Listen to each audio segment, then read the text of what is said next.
Linda Hutchinson of L. Hutchinson Designs. Today I'm going to show you how you can make a centerpiece with a pink glow.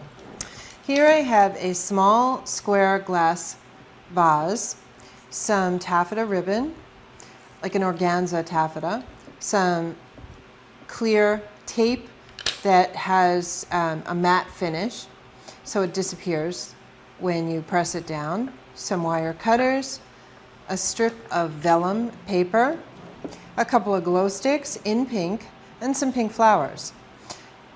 So now I'm going to take my piece of vellum and I'm just going to make a little cylinder out of it with a strip of tape.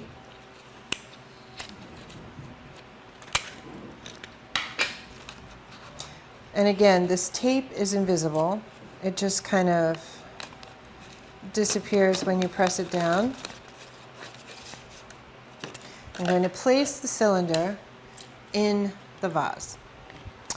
Now once I place the glow sticks inside, in a darkened room, a room with subdued lighting, you will see a bit of a glow coming through the vellum.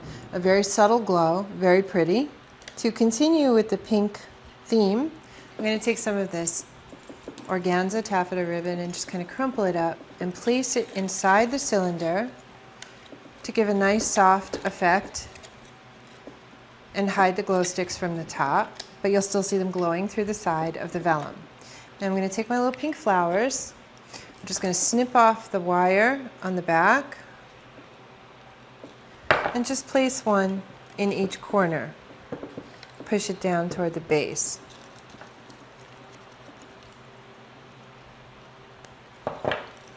And this is an interesting alternative to a candle centerpiece. Perhaps you have small children around or animals and you're a little nervous about having candles, but you want a warm glow. This is a very interesting and safe alternative to achieve that.